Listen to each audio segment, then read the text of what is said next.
Hello everyone and welcome back to Send It's Weather channel, and we're back with a different sort of video today. We're actually going to take a look at a blast from the past. We are going to take a look at the winter, in winter of 2018, specifically the beast from the east.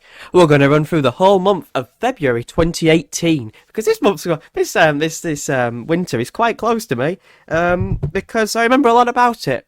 I was not old enough to remember the days of 2010, 2009, 2010, the December to remember. I was not around at that time, but I remember fondly 2018. You know, I was in like school. The schools were closed. There was chaos, and I thought it'd be interesting to look at as a first look at like a historic winter. Or like a historic period of quite a cold spell of weather. It didn't last too long, but I thought it'd be interesting to look at everything. If you do enjoy this style of video, by the way, make sure to leave a like and subscribe for more. Any comments of criticism or positive comments, please do let me know so I can improve in the future if we want to do any more of these. So make sure to leave a like, subscribe to the channel if you're new, and we'll get straight on with things. So I want to start with the beginning of the month because it's actually quite similar to this year. That's one of the main reasons I picked 2018 as the first one. So at the start of the month, we'll start from the 1st of Feb. We had high pressure out to the west in the Atlantic, low pressures over Scandinavia, and winds are in from the north. Now at this stage, there's a bit of cold air moving in, but there's not much. Go to the second, that ridge topples and it goes milder for a few days before that ridge rebuilds in the Atlantic. That's the Azores high, by the way. And by the 3rd of Feb, 3rd of Feb, and we're bringing in a cold easterly wind. Temperatures are, but typical really for the time of year. Nothing too groundbreaking. But this is where the interest picks up, because what does this period remind you of? Oh, right, that's it. It reminds you of this year, where in the first week to the second week of Feb, we had high pressure moving up towards Scandinavia, and we had no cold air to the east. But this time we did. The 4th and the 5th of Feb, you can see high pressure establishes towards Scandinavia, blocking off the Atlantic towards Greenland and Iceland, and we do bring in some cold easterly winds, quite cold as well, with the with the -10 line through central England, and as far west as the Republic of Ireland there. And as you can see, pretty cold. There are a few snow showers around. Pretty interesting. But it is quite comparable to what we've just experienced this month. Then obviously that high pressure topples quite quickly. But is that a sign of things to come? High pressure attempting to build to our north and east. Now with a lot of cold winters, as some people note, is that you get repeating northerly patterns, repeating easterly patterns before you get a proper blocking, easterly pattern establishing itself at some point in these cold winters. 1947, for example, repeated northerly shots through the autumn into winter. It was in the freezer for a lot of the time. Now, if we move to the 6th, you can see that high pressure moves away. It stays out in the Atlantic, bringing in a slacker northerly, northwesterly wind, but again, it's under high pressure, so probably quite dry, especially apart from in the north and east, which could have seen a couple of wintry showers. Then it goes more Atlantic dominant with, cold air mass, quite a cold Atlantic moving in. So we go quite westerly, quite Atlantic, quite unsettled, but with snow potential, especially in the north, but not exclusively. The -5 line is around for a lot of the time. Very unsettled, though, very unsettled, up to the 15th, 16th, 17th. High pressure begins, and by the 18th we see a sign of a change as high pressure begins to emerge from the southwest, building slightly to our north, trying to build towards Scandinavia. Low pressure is forced out to the west towards Greenland and the western side of Greenland into Canada and Alaska, and we start to build heights up to our north. Again, this is a fail pattern, but into the far southeast we do bring in the wind from the east. Pretty cold at this stage, a lot of frost and fog from what I can remember. High pressure tries to build to our north, but again, a lot of pressure in the Atlantic. And at this stage, a lot of forecasters, and I remember this, a lot of uncertainty, and it looked like it was going to stay quite mild, or, average sort of thing. A lot of uncertainty with this, though, and all of a sudden, this happened. So that high pressure looks like it's about to weaken over the top of the country, keeping it quite cold and frosty. Look at the pool of air to our east. What's about to happen? Well, we all know what's about to happen. High pressure sits over the top of the country, and all of a sudden, woo! Warm air evection takes place, which is basically where energy is emerged from or reignites from the south and is shoved into that high pressure, which basically blows it up like a balloon, if that makes any sense. That is the best way I can explain it. Basically, the high pressure is sent northwards, shoots northwards, and builds heights to our north between Greenland and Scandinavia. And all of a sudden, this bitterly cold air sinks into many parts of Eastern Europe, and we all know where that's about to go. By the 25th, high pressure begins to rebuild again. It's continually strengthening to our north, and eventually we are beginning to bring in the easterly winds.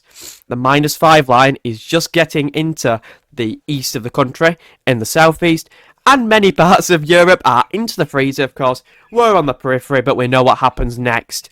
The high pressure begins to properly move northwards between Scandinavia and Greenland and Iceland, and we unleash the beast from the east. And there you go. Look at that. -10 through the country. Daytime temps not above freezing, bitterly cold. The only parts which are slightly milder are in the west of Northern and Republic of Ireland. Still not mild though, with plenty of snow showers packing in to the east and the southeast. Now, one thing I did want to point out was, for anyone that likes the CET, I've written them down. So the Feb 2018 CET was 3.1, which is about half a degree below average. The March CET was 5.1, which again is slightly below average. Just want to point that out there in case anyone wants to know. See, on the 26th, though, we're properly opening the floodgates to easterly winds from parts of western Russia. Proper blocking taking place. If we move to the next day, it becomes a proper, and I mean a prolonged block. High pressure remaining between Greenland and Scandinavia. And look at the troughs, the kinks of the isobars. Ooh. And we're bringing bitterly cold easterly winds, the -10 line engulfing the country, plenty of snow showers packing into the east, probably starting to accumulate in places. Let me know if you've got any pictures, and if you've got any memories from this period as well. I certainly have, from the schools being shut from the first week of March. There was shut loads, apart from ours, never shuts, absolutely never shut during that time, still had to go in. Then on the 28th, you can see that the high pressure is migrating towards Greenland and Scandinavia. Proper block towards Greenland. Takes a lot to move that, because it's 1,050 millibars. Beast from the east properly ensues. You can see that the darker blues, the polar lows the polar air masses are really cranking over the top of the country. The -15 line getting into the east and southeast. The -10 line covering the country, much of the country under the -15 line. And the 2 meter temperatures are absolutely freezing. Not getting above freezing at all. Daytime lows nighttime lows of below -15 in places. I think Braemar recorded some ridiculous temperatures through this time period. But then, by the 1st of March, into, spring, you could say, low pressure begins to encroach from off the Atlantic, begins to make its push as the high pressure retreats towards more just Greenland. Still a little bit of blocking towards towards Scandinavia, though. And we continue to bring the wind from an easterly, turning more southeasterly in the south. However, look at this vigorous low, which is bringing slightly milder air to the south, but on this boundary in the green, there could have been plenty, and I mean plenty, of snow for Cornwall, the far southwest, and the rest of the country. Sending to central England is still bitterly cold, seeing lots of snow, not just from the east, but from this low pressure area of low pressure as well.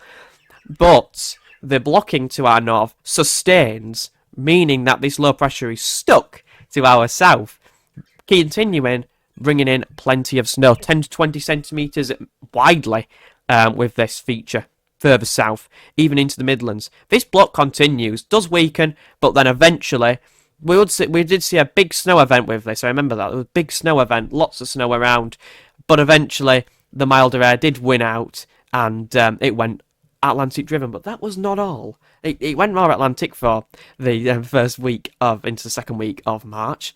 Then we just see the Atlantic's rattling in, it's returning.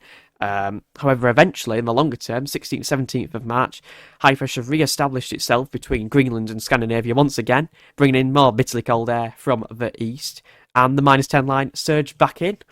Pretty interesting. Low pressure to the south again, high pressure to the north between Greenland and Iceland, Scandinavia, bringing in the wind from the east, with this little low to the south, bringing a lot of snow to the southwest and into areas such as Cornwall and the London area as well. Eventually, though, that high did topple and it went quite mild. From what I remember, the rest, the Aprils, Mays, and Junes were pretty mild. They were way above average.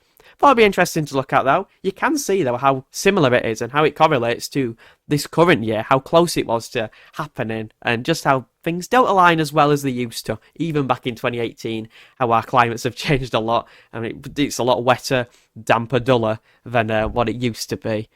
But anyway, we're not going to get into all that today. Hope you all enjoyed today's video. That was a little bit something different. And yeah, let me know what you think in the comments. I'll see you all in the next one, everyone.